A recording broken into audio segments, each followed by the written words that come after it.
76 देवी अमृता की कड़ाही।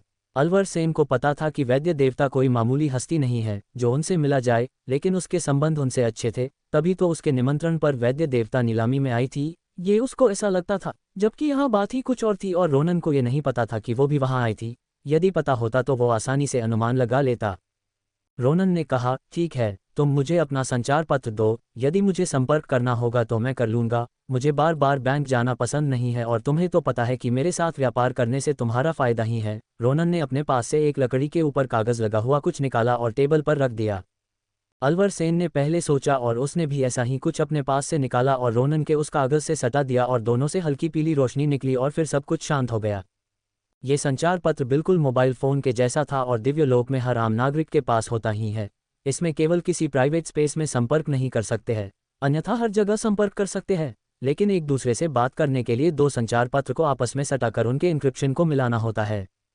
अलवर सेन फिर वहां से चला गया और उसके जाने के बाद रोनन ने वो तलवार अपने हाथ में लेते हुए कहा, मुझे नहीं पता था कि आप अब तक जिंदा हो, लेकिन आपको मेरी मदद के लिए आना चाहिए था। लेकिन मुझे आपसे कोई शिकवा नहीं है, इस बार नियति भी मेरे साथ लग रही है, बस मुझे अब अपनी ताकत बढ़ाने पर ध्यान देना चाहिए। रोनन उस सराय से निकल गया और अपने बचे हुए पैसे नहीं किए और उसे क्रेडिट की तरह जमा अगली बार के लिए करवा दिए। और वैसे भी उसके पास यदि किसी चीज़ की कमी नहीं थी तो वो धन की थी। उसके पास अब भी अथाह धन था। उसने अपने पिछले जीवन की शुरुआती समय में ही धन का महत्व समझ आ गया था, इसी वजह से वो धन को ज़्यादा एकत्रित करता था। रोनन उस शहर के बाजार में घूमने लगा और दुकानों में से कुछ चीज़ें देखने लगा और उसे पता चला कि पास में ही कहीं नीलामी हो रही है, तो वो वहां चला गया और आम लोगों की लाइन में लग गया। ऐसा नहीं था कि केवल बैंक ही नीलामी करवाता था, ऐसी कुछ और संस्था थी। हाँ, बैंक के द्वारा नीलामी का अलग ही रुतबा और पहुंच होती है, उसमें देवता और सम्राट आते हैं और इन नीलामी घरों में कुछ स्टोन देकर कोई भी जा सकता है। रोनन लाइन में लगा था और उसने देखा कि एक अलग जगह से भी लोगों को जाने दिया जा रहा है और उसमें बहुत कम भीड़ है और वहाँ कुछ खास चीज़ें दिखाकर अंदर जाने दिया जाता है। और रोनन समझ चुका था कि वो खास लोगों के लिए जगह है और अब तक रोनन का नंबर आ गया था और उसने 2 स्टोन देकर नीलामी घर में प्रवेश पा गया।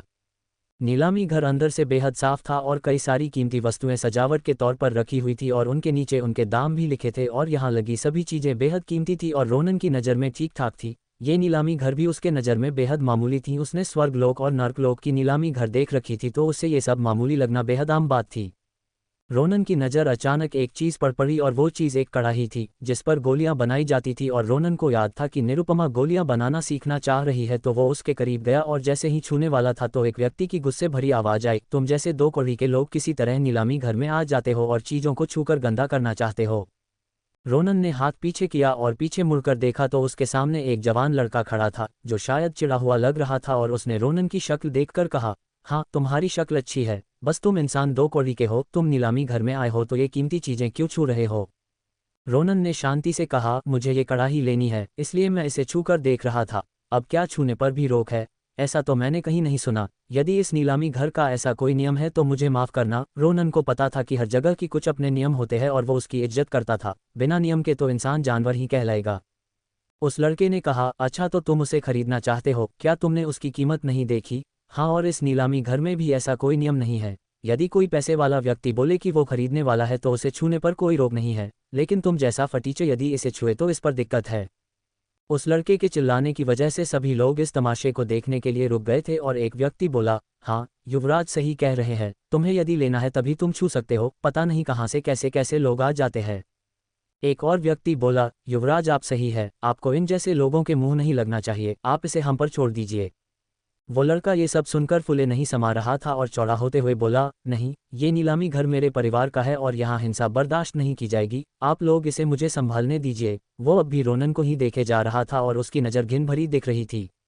रोनन ने उसके ओर एक बार देखा और फिर पीछे मुड़कर उस कड़ाही के नीचे लगे मूल्य को देखा जो केवल 2000 स्टोन थे और उससे ये देखकर हल्का गुस्सा आ गया, इतना सा धन तो वो बस एक बार खाने में खत्म करता है और यहाँ इसके लिए उसे ताने सुनने पड़ रहे हैं।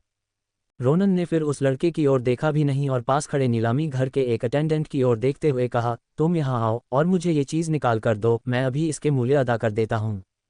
रोनन की बात सुनकर वो लड़का चिढ़ गया। उसने अभी तो बोला कि रोनन की वो औकात नहीं है और अब वो उसके ही सामने शेखी बघार रहा है और फिर वो मन ही मन हंसते हुए बोला, नहीं, मुझे रुकना चाहिए, देखते हैं क्या उसके पास सच में इतना धन है भी या नहीं।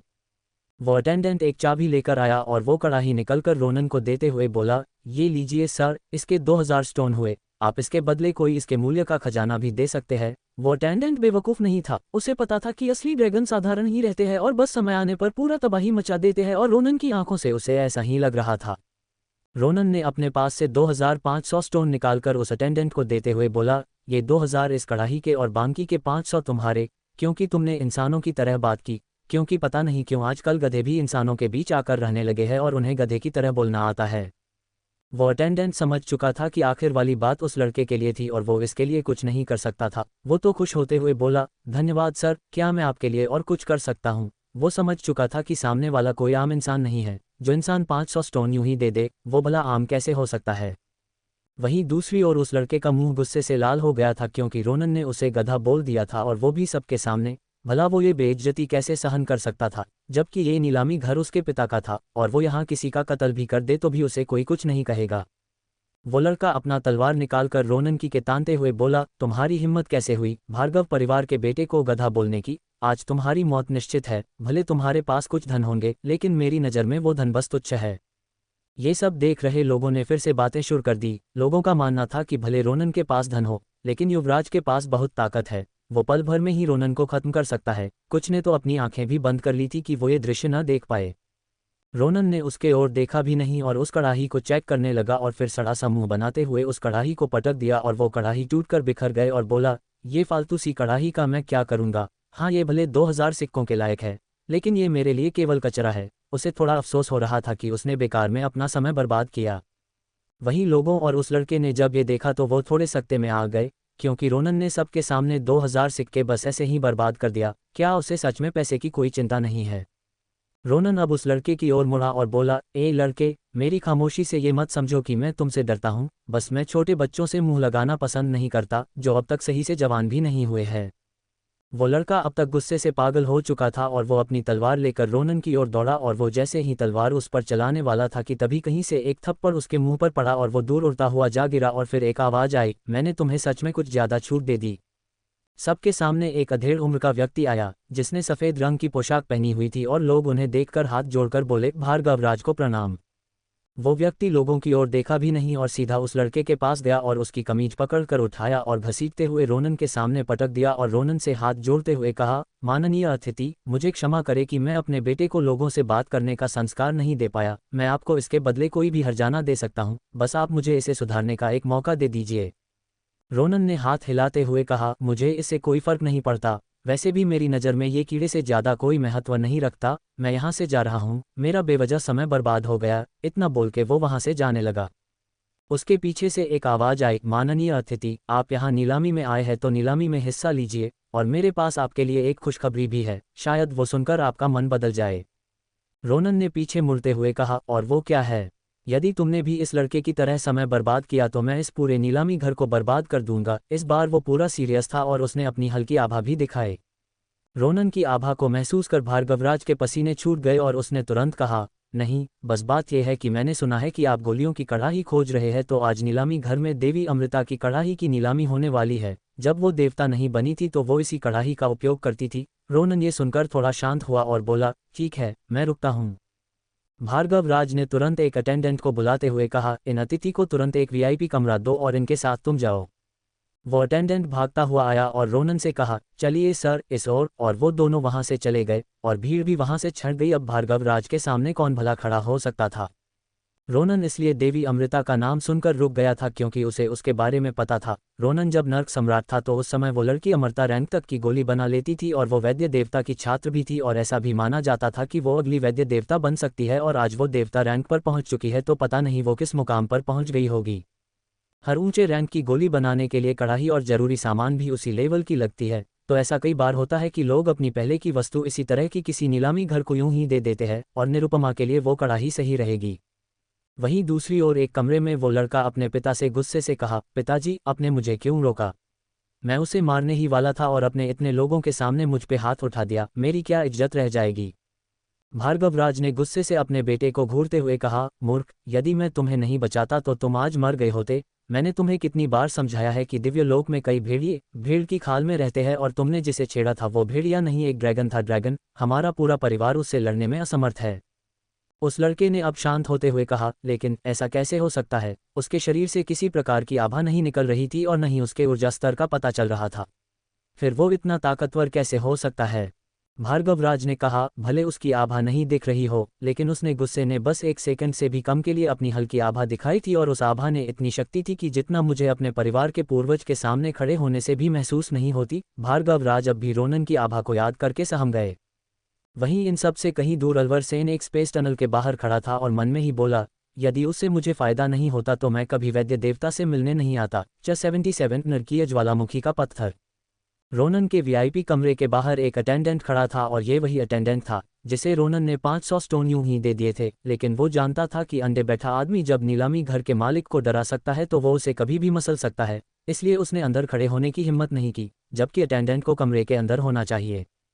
अब नीलामी शुरू होने वाला था। वीआईपी कमरों के नीचे हॉल बना हुआ था और कुछ लोग अंधेरे में छिपे हुए थे ताकि किसी परेशानी खड़ी करने वालों को बाहर फेंक सके। हाँ, ये हॉल भले बैंक वाले नीलामी हॉल के जितना बड़ा और भव्य नहीं था, लेकिन ये फिर भी इस जगह के लिए काफ़ी था।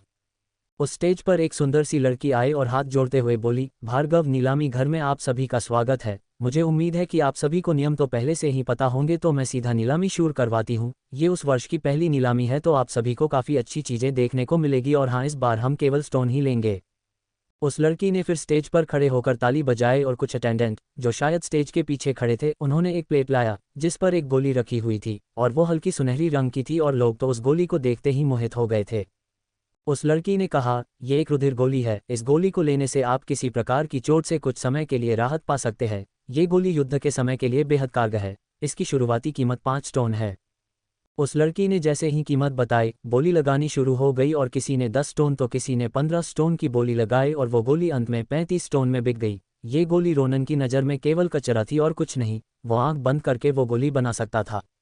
रोनन ने एक सामने रखी घंटी को बजाया और वो अटेंडेंट आके खड़ा हो गया और रोनन ने उससे कहा, तुम इसी नीलामी घर में काम करते हो ना, तो क्या तुम मुझे बता सकते हो कि इस नीलामी घर में आज की सबसे कीमती और उपयोगी वस्तु कौन सी है? हाँ, तुम चाहो तो अपना मुंह बंद भी रख सकते हो, मैं तुम्हें कुछ नहीं कहूँगा।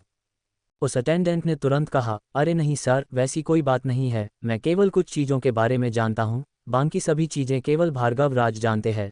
सभी खास चीज़ें उनके पास होती है और वो अंत में आकर उसे सीधे मंच पर पहुंचा देते हैं, इसलिए मुझे बस कुछ 1-2 चीज़ों के बारे में ही पता है।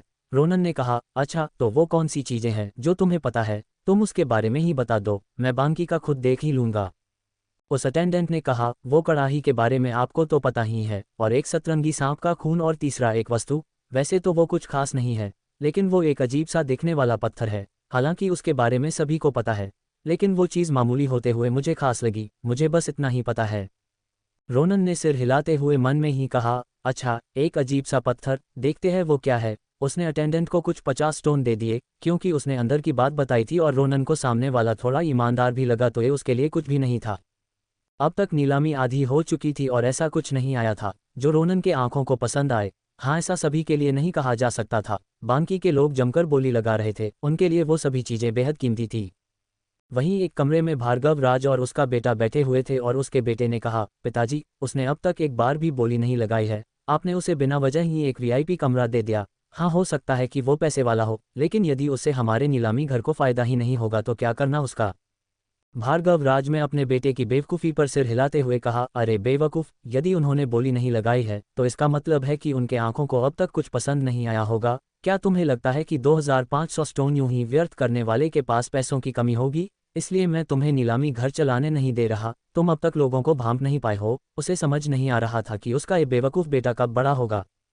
उस स्टेज की लड़की ने कुछ और नीलामी किया और स्टेज पर खड़ी हो गई और बोली, दोस्तों, अब आपके सामने एक ऐसा चीज़ पेश होने जा रहा है जो शायद किसी के काम आए और यदि किसी को समझ आ जाए तो उसे बेहद फ़ायदा हो सकता है। हालांकि इसकी शुरुआती कीमत 500 स्टोन है। उसके बाद उस लड़की ने ताली बजाया। उसके ताली बजाने के बाद एक इंसान स्टेज पर प्लेट में एक पत्थर लेकर आया जिसके अंदर से हल्की और बेहद हिंसक आभा निकल रही थी और आम लोगों को कुछ समझ नहीं कि इस मामूली से पत्थर की इतनी कीमत क्यों है। हालांकि कुछ ताकतवर लोग उस आभा को महसूस कर पा रहे थे और वो बोली लगाने के लिए भी तैयार थे। आम लोगों ने उस पत्थर पर बोली नहीं लगाए और कुछ मिनट तक सन्नाटा पसर गया और वो लड़की भी थोड़ी नर्वस थी कि कहीं ये पत्थर बिके हो ना। लेकिन एक आवाज़ किसी वीआईपी कमरे से आई जिसने 600 स्टोन की बोली लगाई थी। ये किसी बूढ़े व्यक्ति की आवाज़ थी। उस आवाज़ के आने के बाद किसी और वीआईपी कमरे से ही 700 स्टोन की आवाज़ आए और वीआईपी कमरों से लगातार आवाज़ आती रही और उस पत्थर की कीमत 1000 स्टोन के पार चली गई। और इधर रोनन उस पत्थर को देखकर थोड़ा हैरान था। रोनन ने मन में ही कहा, नरकिया ज्वालामुखी पत्थर और वो भी इस जगह पर, ऐसा कैसा हो सकता है। लेकिन जो भी हो ये बहुत सही समय पर आई है। भले ये मेरे किसी काम की नहीं है, लेकिन ये निरुपमा की दिव्य अग्नि को बढ़ाने के काम आएगी। और उसने सीधे दाम को दोगुना करते हुए 2000 स्टोन की बोली लगा दी। उसकी बोली से वीआईपी कमरे में बैठा वो शख्स चिढ़ गया कि उसके हाथ आया ये चीज़ कोई छीन कर ले जा रहा है। और रोनन की आवाज़ भी किसी लड़के की तरह थी तो उस व्यक्ति को और गुस्सा आ रहा था। उसने बोली बढ़ाते हुए 2500 की बोली लगाई। रोनन ने सीधे 5000 की बोली लगाते हुए दाम की फिर से दोगुना कर दिया। और अब सभी लोगों की हवा टाइट होने लगी कि कोई कैसे इस तरीके से दाम को बढ़ा सकता है। ये तो सीधा लूटना हुआ और अपने पैसों का रौब दिखाना हुआ, लेकिन कोई कुछ कर भी तो नहीं सकता था। किसी अन्य वीआईपी कमरे से एक लड़के ने कहा, मौर्य परिवार की ओर से 6000 स्टोन की बोली। और उसने बस कुछ दाम बढ़ा दिए और इससे पिछले वाले लोग और चिढ़ने लगे। लोगों ने जब सुना कि मौर्य परिवार भी यहाँ आया है तो लोगों में चर्चा होने लगी। मौर्य परिवार भार्गव परिवार से भी ज़्यादा पैसे वाला था और इस शहर और शहर में इनका कुछ ज़्यादा ही दबदबा था और पैसे भी इनके पास कुछ ज़्यादा थे। उनके बोली लगाने के बाद कोई बोली लगाना पसंद नहीं करता था, क्योंकि किसे अपनी जान प्यारी नहीं थी। रोनन ने फिर से अब सीधा 10,000 स्टोन की बोली लगाकर मौर्य परिवार की बोलती बंद कर दी और एक वीआईपी कमरे से आवाज़ आई, मेरे वीआईपी कमरे में बैठे मेहमान, क्या आपने सुना नहीं कि मौर्य परिवार ने बोली लगाई है। हमें ये चीज़ लेने दीजिए, हमें इस पत्थर की एक खास अंगूठी बनवानी है। उस व्यक्ति ने बोली को 10,100 कर दिया। वो निश्चित था कि अब सामने वाला बोली नहीं लगाएगा, क्योंकि मौर्य परिवार के सामने कोई भी बोली लगाने की हिम्मत नहीं कर सकता था। उन्होंने लोगों के दिल में अपनी इतनी दहशत फैला रखी थी। रोनन ने 15,000 स्टोन बोली लगाए और कहा, मुझे माफ़ कीजिएगा, मैंने किसी मौर्य परिवार के बारे में आज तक नहीं सुना। और रोनन बिल्कुल सही कह रहा था। वो आज तक ऐसे किसी परिवार का नाम सुना नहीं था। वो दिव्य लोक के जब बाहरी क्षेत्र में भी रहता था तो ऐसा कोई परिवार अस्तित्व में नहीं था। जब मौर्य परिवार के लोगों ने ये सुना तो वो हल्का सा चिढ़ गए, क्योंकि इस शहर में होते हुए भी किसी ने मौर्य परिवार का नाम नहीं सुना तो ये तो सीधा झूठ था। अब उन्हें कहाँ पता था कि सामने वाला सच ही कह रहा था। और उन्होंने आगे बोली नहीं लगाई, लेकिन कुछ लोगों को भेज दिया ताकि रोनन के बारे में पता लगाया जा सके।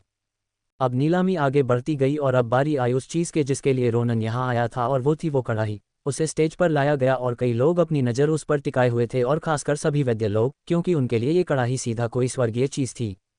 उस कढ़ाई की शुरुआती कीमत ही 15,000 स्टोन रखी गई और लोगों ने फिर भी बोली लगाई और उसका दाम बढ़ाते गए और बोली 25,000 स्टोन पहुंच गई। लेकिन अब तक किसी वीआईपी ने बोली नहीं लगाई थी। वो अंत में बोली लगाने वाले थे और हॉल में बोली 26,000 पर आकर धीमी पड़ गई और लोग अब 100 स्टोन करके बढ़ रहे थे।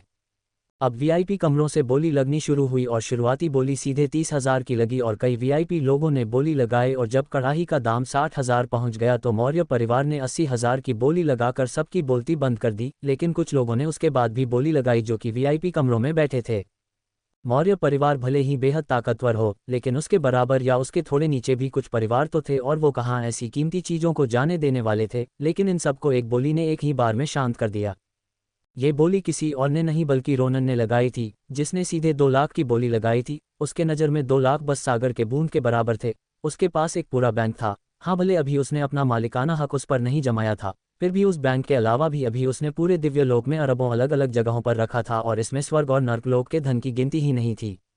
जब लोगों ने सुना कि किसी ने 2 लाख की बोली लगाई है तो सभी खामोश हो गए। भले मौर्य परिवार कितना भी अमीर हो, लेकिन 2 लाख उनके लिए भी बड़ी रकम थी। उन्हें इतने के लिए अपनी 6 महीने का मुनाफा जोड़ना होगा।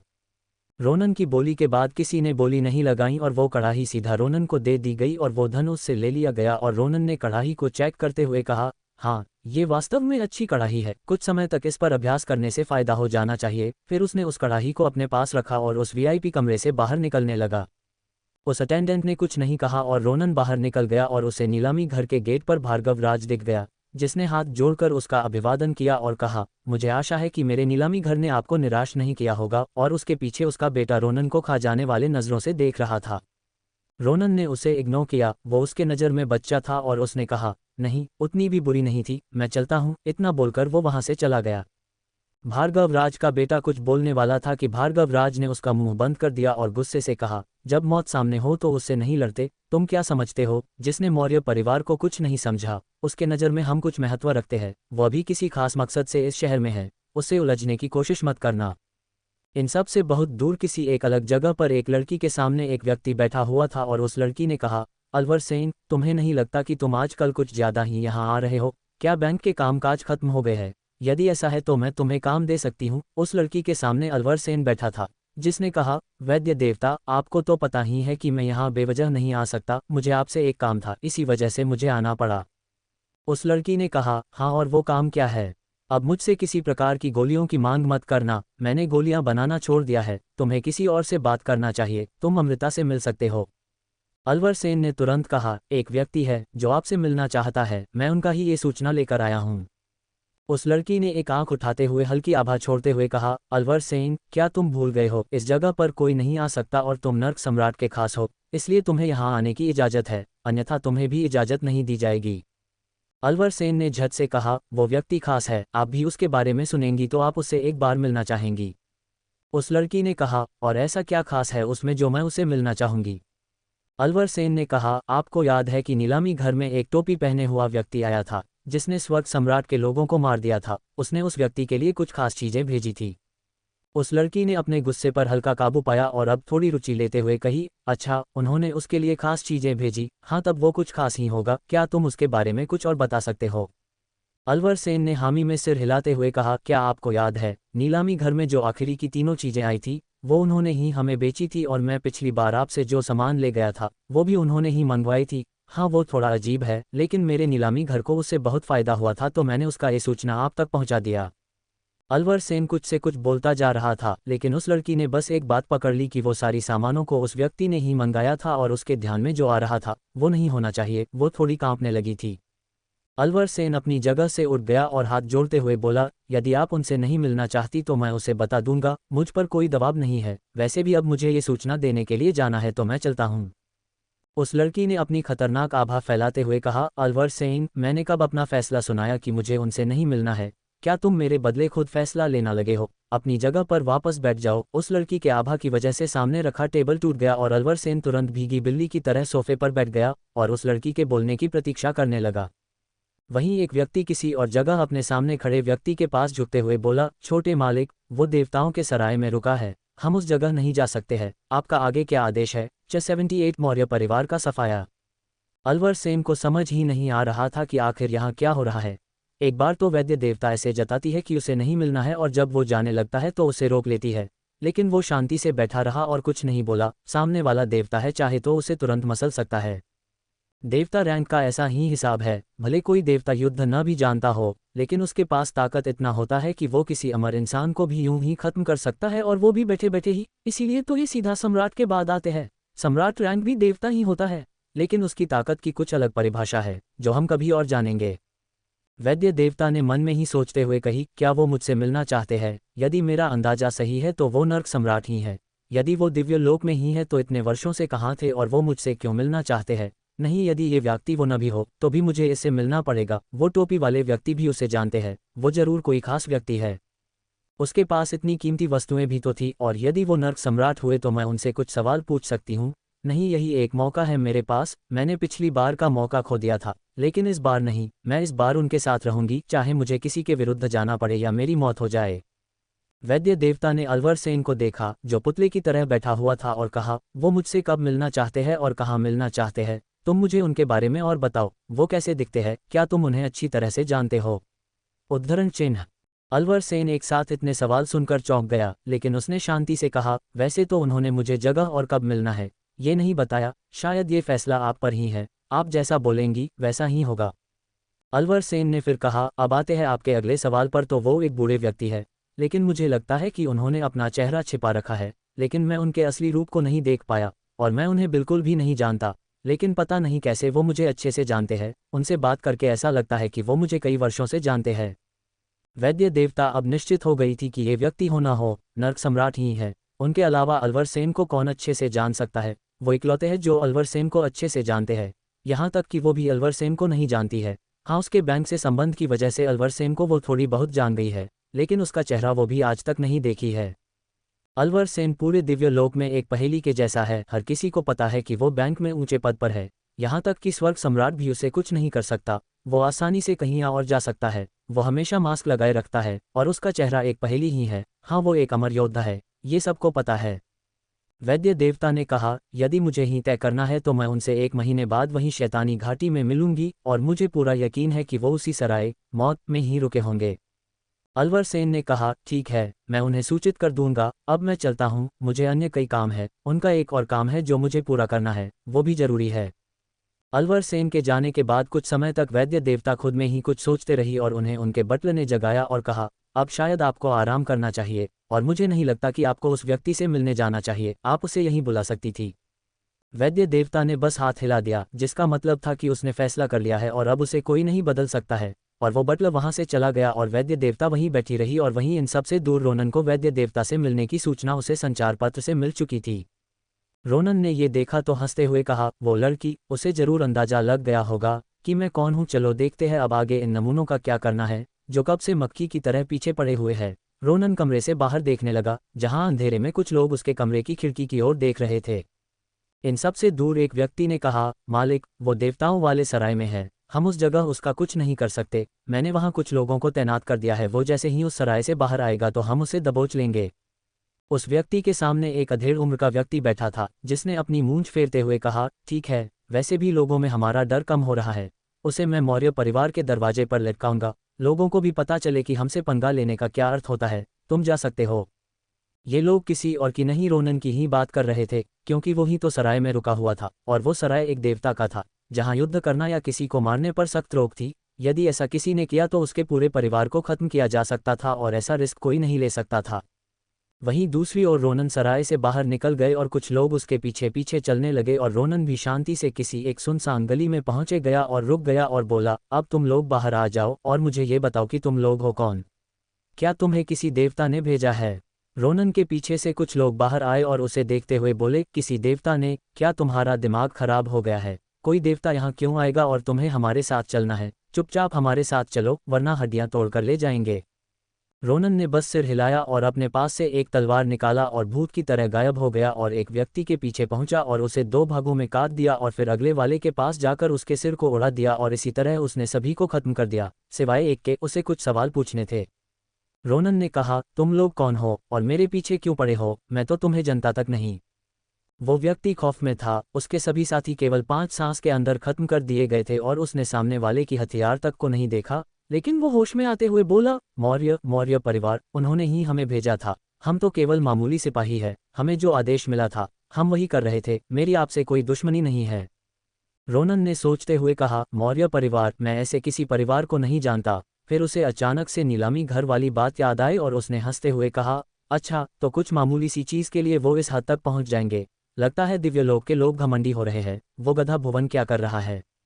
रोनन ने उस आखिरी व्यक्ति से कहा, चलो मुझे मौर्य परिवार के पास ले चलो, मुझे उनसे मिलना है। वो व्यक्ति तुरंत रोनन को अपने साथ ले गया और कुछ समय बाद वो दोनों एक बड़े से बंगले के बाहर खड़े थे। हालांकि ये बंगला बड़ा था, लेकिन उतना भी कुछ खास नहीं था। रोनन सीधा अंदर चला गया और रास्ते में उसे कुछ लोग मिले जो उसे रोकने आए थे, लेकिन वो सभी मौत के घाट उतार दिए गए और रोनन आसानी से महल के भीतरी दरवाजे तक पहुंच गया, जो अंदर से बंद था। और रोनन ने बस एक बार हमला किया तो वो टूटकर बिखर गया। मौर्य परिवार के अंदर किसी बात पर मीटिंग चल रही थी, लेकिन एक धमाके की आवाज़ सुनकर सबका ध्यान मुख्य दरवाजे पर गया और उन्होंने देखा कि एक लड़का शांति से चलता आ रहा था, जैसे वो किसी पार्क में टहल रहा था। उस हॉल के अंदर कई लोग बैठे थे और सबसे ऊंची कुर्सी पर वही मूंछों वाला व्यक्ति बैठा हुआ था, जो शायद गुस्से में लग रहा था। उस व्यक्ति ने गुस्से में कहा, तुम कौन हो और तुम्हारी हिम्मत कैसे हुई मौर्य परिवार में इस तरह की हिमाकत करने की? सैनिकों, इस लड़के को बंदी बना लो। उस व्यक्ति के पीछे वही पहले वाला व्यक्ति खड़ा था, जो रोनन को देखकर उस मूंछों वाले व्यक्ति से कहा, मालिक, ये वही है जिसने नीलामी घर से वो कड़ाही खरीदी थी। उस मूंछों वाले व्यक्ति ने कहा, अच्छा, तो वो तुम हो जिसने मेरी वस्तु पर बोली लगाई थी। देखो लड़के, तुम वो चीज़ें मुझे वापस करो और अपना एक हाथ और पैर मुझे दे दो तो मैं तुम्हें जीवित छोड़ने के बारे में सोचूंगा। वो फिर से अपने मूंछों पर ताव देने लगा, जैसे उसने कितना बड़ा फैसला ले लिया हो। रोनन ने सिर हिलाते हुए कहा, अरे वो सामान मैंने नीलामी घर से खरीदी थी, तो वो तुम्हारी कैसे हो गई? उस व्यक्ति ने गुस्से से कहा, मौर्य परिवार ने जिस पर बोली लगा दी वो उनकी हो जाती है, लेकिन तुमने बहुत धन खर्च किया है, इसलिए मैं तुम्हें जीवित छोड़ रहा हूं। अब इससे ज्यादा मैं कुछ नहीं कर सकता, जल्दी करो, मुझे अन्य भी कई काम है। रोनन ने सिर हिलाया और फिर अपनी जगह से गायब हुआ और मूंछों वाले व्यक्ति के बगल में खड़े व्यक्ति के सामने खड़ा हुआ और उसके सिर को बिना सोचे समझे उड़ा दिया और वापस अपनी जगह पर आकर बोला, ये बेवजह बीच में टांग अड़ा रहा था। जब लोगों ने देखा कि कैसे मौर्य परिवार के मुखिया के सामने एक अनजाने ने उनके बटलर को मार दिया है तो लोग गुस्सा हो गए और बोलने लगे, ए लड़के, तुम्हारी हिम्मत कैसे हुई मौर्य परिवार के किसी व्यक्ति को मारने की। दूसरा व्यक्ति भी बोला, हाँ हाँ मौर्य राज, इस लड़के को तुरंत मौत की सजा दीजिए, ये अपनी उम्र से कुछ ज्यादा उड़ रहा है, इसे अब तक धरती और आसमान का अंतर समझ नहीं आया है। सभी लोग इसी तरह कुछ से कुछ बोलने लगे। जब सभी थोड़े शांत हुए तो रोनन ने कहा, तुम और तुम शायद अपनी आखिरी शब्द बोल चुके हो। रोनन ने सबकी ओर अंगुली दिखाते हुए कहा और फिर अपनी जगह से गायब हो गए। वहां बैठे लोग कुछ समझ पाते कि वो सारे लोग जिन पर रोनन ने अंगुली उठाया था, सभी के कटे हुए सिर जमीन पर गिर हुए मिले और किसी ने रोनन के हमले को नहीं देखा और यहाँ तक कि उसकी परछाई भी नहीं दिख रही थी। सभी के दिल में अंततः डर बैठ गया और सभी इधर उधर भागने लगे। रोनन वापस अपनी जगह पर खड़ा हो गया और अब मौर्य राज उठ खड़े हुए और अपनी भाला को तेजी से घुमाते हुए रोनन की ओर दौड़े और जब तक वो रोनन के पास पहुंचते कि उनके हाथ का भाला नीचे गिरा था और उसके साथ उनका हाथ भी था। रोनन ने कहा, ये तो तुम्हारा हाथ हो गया, अब तुम्हारे पैर की बारी है। इतना बोलकर उसने उसके पैर भी बहुत तेजी से काट दिए और कहा, लो हो गया, तुम्हारी इच्छा पूरी, तुम्हें हाथ और पैर मांगे थे, दोनों तुम्हारे सामने है। मौर्य राज ने डरते हुए कहा, आप कौन है, हमें माफ एक दीजिए, हमसे बहुत बड़ी गलती हो गई है, हमें बख्श दीजिए, आगे से हम आपको परेशान नहीं करेंगे। रोनन ने कहा, तुम अपने खजाने वाले कमरे में ले चलो, यदि मुझे कुछ पसंद आया तो मैं तुम्हें जीवित छोड़ने के बारे में सोचूंगा। क्यों, कैसी लगी दिल? रोनन उसे कभी नहीं छोड़ने वाला था, वो तो बस उसके साथ खेल रहा था। आज तक उसने किसी को छोड़ा था जो वो आज छोड़ेगा। मौर्य राज ने कहा, सीढ़ी के ऊपर मेरे कमरे में एक तस्वीर है, उसके पीछे खुफिया कमरा है, वहीं मेरे सारे खजाने हैं, आप सब कुछ ले लीजिए और मुझे छोड़ दीजिए।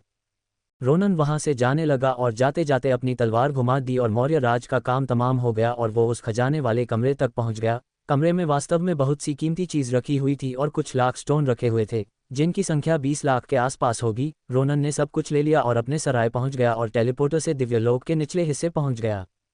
अपने कमरे से वो बाहर निकल और हॉल में पहुंचा और निरुपमा को कड़ाही देते हुए कहा, तुम इस पर अभ्यास करो, मैं तुम्हें एक खास इंसान से मिलवाऊंगा, यदि वो चाहे तो तुम उनसे गोलियां बनाना सीख सकती हो। निरुपमा ने चाहते हुए कहा, अच्छा, और वो कौन है, क्या वो बहुत अच्छी गोलियां बना लेती है? रोनन ने हंसते हुए कहा, अच्छी गोलियां, अरे उन्हें कोई मामूली इंसान मत समझो, वो पूरे दिव्यलोक की सबसे अच्छी वैद्य है, उनसे अच्छी गोलियां कोई नहीं बना सकता, उन्हें वैद्य देवता कहा जाता है। लेकिन तुम्हें अब कठिन अभ्यास करना पड़ेगा, उनके पास सीखने से पहले तुम्हें कुछ चीजें आनी चाहिए।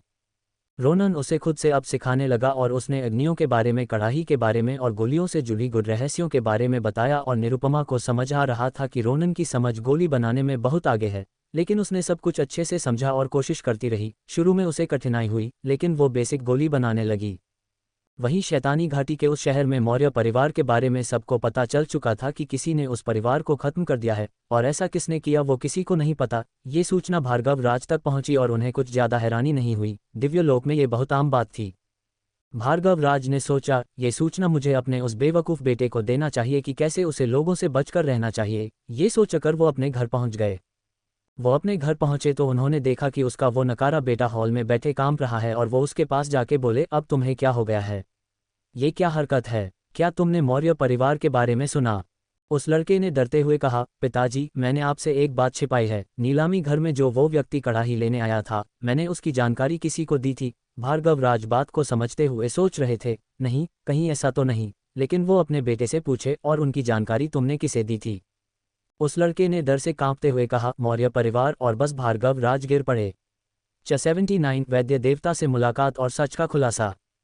भार्गव राज ने जैसे ही अपने बेटे के मुंह से ये बात सुना तो उन्हें तार जोड़ने में बिल्कुल समय नहीं लगा और वो जमीन पर गिर गए। सब कुछ रोनन की ओर ही इशारा कर रही थी, कैसे उसका अचानक से चले जाना और उसके बेटे का बताना और अगले दिन मौर्य परिवार का खत्म होना, सब कुछ एकदम सही जगह फिट हो गया था। भार्गव राज कुछ देर तक सदमे में रहने के बाद उठे और अपने बेटे को कसकर एक लात लगाया और कहा, मैंने तुमसे कहा था कि तुम्हें उनसे नहीं पंगा लेना है, फिर भी तुमने होशियारी की। अब देखो, तुम्हारी वजह से पूरे परिवार पर खतरा आ गया है। तुम्हारे 2 भाई और हैं, वो तो कभी इस तरह की हरकत नहीं करते। उस लड़के ने डरते हुए कहा, मैं गुस्से में पागल हो गया था, उसने मेरी बेइज्जती सबके सामने की थी। मुझे लगा कि भले वो पैसे वाला है, लेकिन मौर्य परिवार उसे खत्म कर देगा। लेकिन मुझे क्या पता था कि ये सब हो जाएगा। उसे रोनन की आभा नहीं दिखी थी तो उसने ये सब कर दिया। दिव्य लोक के निचले हिस्से में रोनन इन सब से अनजान था और धीरे धीरे समय बीत गया और रोनन ने सभी लड़कियों को अच्छे से सिखाया और निरुपमा को उसने एक कुशल वैद्य बना दिया। हाँ, वो अब भी दिव्य लोक के वैद्य के सामने कुछ नहीं थी, लेकिन वो बेसिक में सबसे आगे निकल चुकी थी और उसका ज्ञान शायद कई बड़े वैद्यों से आगे निकल गया था। अब 1 महीना होने वाला था और रोनन ने सबसे कहा, मैं निरुपमा को लेकर जा रहा हूँ। शायद तुम लोग इसे अब कभी नहीं देख पाओगी या कई वर्षों बाद देखोगी। तुम लोग फिक्र मत करो, मैंने तुम सबके विषय में भी सोच रखा है। रोनन भले सबका गुरु था, लेकिन वो अपने कामों में व्यस्त था और हैरानी की बात यह भी थी कि सभी लड़कियां एक पर एक थी। सबसे अंत में निष्ठा बचती थी और उस पता था कि वो ड्रैगन्स के बीच में जाने वाली है तो उससे ताकत भी बढ़ानी पड़ेगी, इसलिए उसे कम से कम दिव्य स्तर पर पहुंचना पड़ेगा। और अनाया के मामले में ये सब दिक्कत नहीं थी, उसे आइस स्पेस वाले लोग ही सब कुछ सिखा देंगे। रोनन की बात सुनकर दोनों लड़कियों ने निरुपमा से बात की और फिर रोनन उसे लेकर चला गया। इन दिनों रोनन ने निरुपमा के रैंक को भी बहुत ऊपर पहुंचा दिया था और उसे थोड़ी लड़ने की भी ट्रेनिंग दे दी थी, लेकिन सबसे ज्यादा गोलियों पर ध्यान किया था। रोनन उसे अपने कमरे के टेलीपोर्टर में ले गया और उसका हाथ पकड़कर खुद गया। निरुपमा पहली बार स्पेस से ट्रैवल की थी तो वो जैसे ही बाहर निकली तो उसे चक्कर आने लगे और उसे शांत होने में कुछ समय लगा और दोनों अभी शैतानी घाटी के जंगलों में थे। रोनन उसे उसी शहर में ले गया और निरुपमा की सुंदरता से बहुत लोग प्रभावित हुए और उसका पीछा करना चाहा, लेकिन किसी ने अब तक कुछ नहीं कहा। रोनन सीधा सराय में गया और कुछ और स्टोन देकर वही कमरा बुक कर लिया। निरुपमा तो बिल्कुल हैरान थी, उसने पहली बार दिव्यलोक में कदम रखा था और उसे अब समझ आ रहा था कि एस्लोन कितना छोटा था। ये शहर ही वहाँ के एक महादेश के जितनी बड़ा था और ये किसी साम्राज्य के अंदर आता था। निरुपमा कमरे में आकर और हैरान हुई, क्योंकि कमरे में आने के बाद ऐसा लगा कि वो अलग ही दुनिया में आ गई है। रोनन उसे वैसा ही छोड़कर एक गोली खा किया और अपना रूप बदल लिया, जो देखकर निरुपमा हैरान हो गई। वो बिल्कुल भी अंतर नहीं बता पा रही थी। निरुपमा ने पूछा, तुमने अपने चेहरे को क्यों बदल लिया और वो कौन सी गोली थी? रोनन ने हंसते हुए कहा, वो रूप परिवर्तन गोली थी। वो मेरा चेहरा अब तक कई लोगों ने देखा नहीं है और मैं पहले नर्क सम्राट था, लेकिन इस जन्म में मेरे पास दूसरा चेहरा है। वैसे तुम ये सब छोड़ो, वो लड़की आती ही होगी, वो अपने समय की पाबंद है। निरुपमा कुछ बोलने वाली थी कि उस कमरे में लगा टेलीपोर्टर चमका और दो लोग बाहर आए और उसमें एक बला की खूबसूरत लड़की आगे थी और एक व्यक्ति उसके पीछे था जिसने बटलर के कपड़े पहने हुए थे। निरुपमा तो उस लड़की की खूबसूरती देखकर हैरान थी, फिर उसकी नाक ने कुछ सुगंध को पकड़ा, जिसे सूंघकर वो बोली, ये तो जड़ी बूटियों की महक है, मतलब यही वैद्य देवता है। वो अब थोड़ा उत्साहित हो गई। रोनन को उस लड़की को देखकर पुरानी यादें ताज़ा हो गई और उसने दोनों को कमरे में एक और बैठने का इशारा किया। वहीं दूसरी ओर वो लड़की भी सिर्फ रोनन को देखती रही और उसने कमरे में खड़ी निरुपमा पर ध्यान तक नहीं दिया। ऐसा नहीं था कि वो घमंडी थी, बस रोनन को देखकर उसके दिमाग में बहुत सी बातें चल रही थी। रोनन को देखते हुए वो बोली, क्या आप अपने इस नकाब को हटा देंगे? ये गोली मेरे द्वारा ही निर्माण की गई थी तो मुझे इसके बारे में पता है। वो एक देवता होते हुए भी रोनन को आपसे संबोधित कर रही थी, यही बात बहुत बड़ी थी। रोनन ने ये सुनकर हल्की मुस्कान बिखेरी और तुरंत चुटकी बजाई और अपना चेहरा पहले जैसा कर लिया। और अब वैद्य देवता हैरान हो गई, क्योंकि वो जिस चेहरे को जानती थी वो चेहरा उसके सामने नहीं था, बल्कि कोई और ही उसके सामने बैठा था। ये देखकर उसके चेहरे पर हल्की सिलवट आ गई। रोनन ने सोचा कि अब ज्यादा परेशान करना ठीक नहीं रहेगा, तो उसने अपनी सर्पदंश तलवार निकालकर टेबल पर रख दी और वो तलवार देखकर वैद्य देवता आए और उसके पीछे खड़ा बटलर सिहर गया और सदमे में चले गए और कुछ बोल ही नहीं पाए। ये तलवार पूरे दिव्य लोक में केवल एक व्यक्ति के पास हो सकती है, और वो कौन है उसके बारे में बताने की जरूरत नहीं है। उन दोनों की हैरानी को देखकर रोनन ने कहा, अरे क्या तुम मुझे देखकर खुश नहीं हो? अरे मुझे लगा था कि तुम्हें खुशी होगी, लेकिन तुम तो गूंगी हो गई हो। रोनन ने जैसे ही ये कहा, वो दोनों होश में आए और तुरंत जमीन पर घुटनों के बल झुक गए और एक साथ बोले, नर्क सम्राट की जय हो, नर्क सम्राट की जय हो। ये देखकर निरुपमा तो सदमे में ही चली गई, लेकिन रोनन को ज्यादा हैरानी नहीं हुई। उसने हाथ हिलाते हुए कहा, बस तुम दोनों को ये सब करने की कोई जरूरत नहीं है। अभी मैं तुम जैसा ही आम इंसान हूँ, अभी मेरे पास वो गद्दी नहीं है, तो तुम्हें ऐसे झुकने की जरूरत नहीं है। रोनन के कहने पर वैद्य देवता उठ गई, लेकिन उसका बटलर अब भी घुटनों के बल ही था। उसकी इतनी हैसियत नहीं थी कि वो रोनन के सामने खड़ा हो पाए। भले अभी वो कुछ नहीं है, लेकिन वो तलवार जब चाहे उस जैसों को खत्म कर सकती है, और इतने बड़े व्यक्ति के सामने उसकी औकात कुछ नहीं है। रोनन ने भी उसे कुछ नहीं कहा और वैद्य देवता की ओर देखते हुए कहा, अब जब तुम दोनों मेरे बारे में जान गए हो तो मुझे उम्मीद है कि ये बात इस कमरे से बाहर नहीं जाएगी। उन दोनों ने कहा, हम धरती और स्वर्ग की सौगंध खाते हैं कि हम ये बात मरते दम तक किसी को नहीं बताएंगे। ये सौगंध सबसे ऊंचा सौगंध था, यदि किसी ने उसे तोड़ा तो आसमान से बिजली उसके ऊपर गिरेगी और उसकी मौत तय है, और ये सभी पर लागू होता है। वैद्य देवता ने कहा, आप यहाँ क्या कर रहे हैं? और आप इतने समय से कहाँ गायब है? क्या आपको एक बार भी मुझसे मिलने का मन नहीं किया? पूरे दिव्य लोक में अफवाह फैली हुई है कि आप मारे गए। रोनन ने एक कड़वी मुस्कान दिखाते हुए कहा, मैं सच में मारा गया था और इसमें आकृति का हाथ भी था, लेकिन मेरी आत्मा सुनहरी आयाम से कैद हो गई और मैं एक बहुत छोटे से ग्रह एस्लॉन पर इस शरीर में पहुंच गया। उसके बाद रोनन ने अब तक घटी सभी घटनाओं के बारे में विस्तार से बताया। वैद्य देवता ने सब कुछ ध्यान से सुना और कहा, आप मेरे साथ चलिए, मेरे स्पेस में आपको कोई नहीं जान पाएगा। रोनन ने कहा, नहीं, अभी मुझे बहुत से काम है, वैसे भी मुझे छिपकर रहना पसंद नहीं है, मैंने यहाँ तुम्हें इसे तुम्हारा छात्र बनाने के लिए यहाँ बुलाया था। रोनन ने निरुपमा की ओर इशारा किया। अब जाके वैद्य देवता ने निरुपमा को देखा। हाँ, वो भी खूबसूरती में कुछ कम नहीं थी। जैसे जैसे उसकी शक्ति बढ़ेगी वो और ताकतवर बनती जाएगी, और एक समय वो भी दिव्यलोक की सुंदरता में टॉप में जगह आसानी से बना लेगी। वैद्य देवता ने निरुपमा को देखते हुए कहा, इस लड़की को मेरा छात्र बनाना है। उसने उसे बड़े गौर से देखा। वहीं निरुपमा को ऐसा लग रहा था कि कोई उसके आत्मा के अंदर झांक रहा है। वो पूरी तरह से सिहर गई, लेकिन उसने कुछ नहीं किया। उसे पता था कि रोनन के होते हुए उसे कोई कुछ नहीं कर सकता है। वहीं वैद्य देवता कुछ और ही सोच रही थी। क्या सोच रही थी वैद्य देवता? क्या निरुपमा को वो अपना छात्र बनाएगी? अब रोनन क्या करने वाला है और अब तक कितना शक्तिशाली हो चुका है वो जानने के लिए पढ़ते रहे रोनन किंग ऑफ हेल का अगला चैप्टर। Please join the my Telegram channel, link in description, and please subscribe my channel. Thank you. Bye bye.